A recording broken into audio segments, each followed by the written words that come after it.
Hello everyone, welcome to Forever Rugby on First Sports. And Jacques Nienaber has just named his side to take on the All Blacks following his back-to-back losses against Australia for this weekend. And the big news within the announcement is that the Springboks have ditched the bomb squad for their clash against the All Blacks. No 6-2 split, they have reverted back to a 5-3 split as a result of the sighting against Jasper Wiese not having been cleared already, and as a result, ruling out the number 8 for selection. Minimal changes, though, for the side itself, despite going down very heavily against Australia last weekend. So Jacques Nienaber and his coaching staff sort of backing their main guns, but bringing in a bit of reinforcements on the bench and a bit of a different look to the team. If you do look at sort of structurally in terms of off the bench, in terms of how we can play, there are a couple of clues in terms of also managing workload. But a couple of players very much in the spotlight have kept their position quite controversially.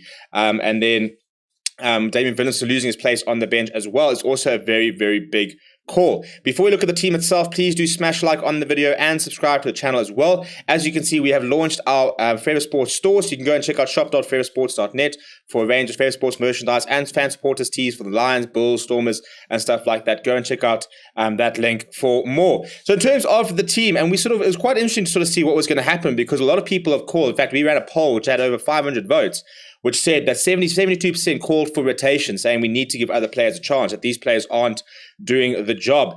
But there haven't actually been any changes. There haven't been any major sort of changes in terms of players who haven't been playing well. It's an injury, it comes back in, and then there's a rotation due to workload. So if we look at the actual side, this is how they will line up. So front row stays exactly the same. Trevor Nyakani, Bongi Monambi, Frans Malherbe. I probably would have liked to have seen Nyakani and Kitshoff swapping, just because I think that Trevor is just so powerful off the bench. But given the fact that I also think that the All Black scrum could be there for the taking in terms of that front row not having played as well as they probably would like to, I'll be interested to sort of see how Trevor goes from the beginning. He was probably one of our better props over the weekend. Had some turnovers, very good at the breakdown. And I think his breakdown works quite important, especially against New Zealand, where they have struggled at that at that sort of section at times this year. And then Bongi Monambi's been very solid. Hasn't been quite the Bongi Monambi we saw during the World Cup, but he's not doing anything wrong. He's not missing tackles. He's not missing his line out. He's just not necessarily having the big impact that we come to expect. But Malcolm Marx is so powerful off the bench. I've got no issues with that. Frans Malherbe is, the anchor in that scrum. Eben Etzebeth gets Lua Diaga back as his lock partner. And no Franco Mostert in the starting lineup. He drops to the bench, which means that Kwagga Smith will start in the number 7 jersey. Siya Kolisi, Dwayne Fumane on either side of him. I think it's a good choice, actually. I think that it injects a bit of pace into the game. I think it makes the breakdown work a lot very interesting. It means that we're backing Kolisi as a to sort of keep us sort of wide channels. And I think Kwagga Smith will sort of, him and Dwayne Fumane will be very important in terms of organising the defence, as well as hitting a couple of breakdowns and trying to sort of make those steals. A lot of calls for the Dupree brothers, but nothing from them just since. Dwayne Fumane will be hoping for a better game this weekend. He keeps his place in the number 8 jersey. And then Faf de Klerk, Andre Pollard are both players who have come under quite a lot of fire, as has Freddie Leroux, but all three could keep their place, despite having a sort of lukewarm form in the last couple of games. Marcus Zuma, Pimpy, Spur and Corsi will be the 2 wings. Damien Dealendi, Lecanio continue their centre partnership, which I think is right. I think a lot of calls to see Pollard at 12 after 2 average games from Dealendi and Lecanio, but I think at the end of the day, those centres have been so good for a while now. We can't just sort of throw them out after one or two bad games. They would have been the last sort of people I would have really changed. But then the bench is a little bit different. Obviously, we've got Malcolm Marx, Stephen Kitshoff, Vincent Koch coming off the bench. Franco Mostert will come off the bench as a lock replacement, and then Marco van Staden will be the flank replacement. And then we've got with a 5-3, which means Herschel Yankees and Alton Yankees are included on the bench. Remember, Alton Yankees came off to very good effect in Wellington when the Springboks beat the All Blacks.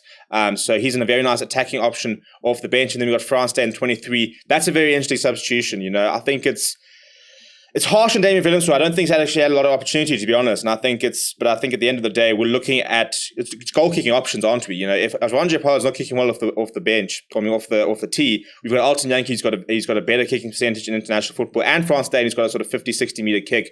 When you talk about the sort of 50-22 rule, for example, Frans Steyn, especially towards the latter stage of the game, I think offers us something a little bit different. I'm not a massive fan of it. I think that we need to start backing sort of younger players, but I can see the sort of value in there, especially for this game when you want to try and win a game. If you can bring on somebody who can get you a 50-22 in the dying minutes and the maul's going well, that becomes a very big attacking option for the Springboks. So it's a decent side. It's brave calls though to sort of stick with some of the main guns who aren't playing very well. I think Faf de Klerk, Andre Pollard, Willie Leroux will have to try and put in a much better shift this weekend than what we have seen from them.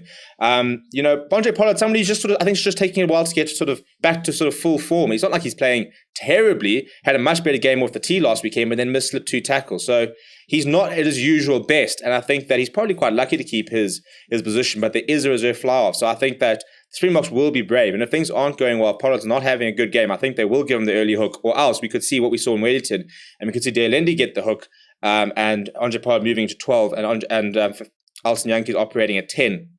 France Day will probably come on at full back, one would imagine, unless he also comes sort of into the centres. Very interesting to sort of see what they actually do with France Day, because I think that I worry about his pace at full back. But again, that boot could also be very useful at centre if you want to try and get the 50-22s, if you want to try and put them on the back foot.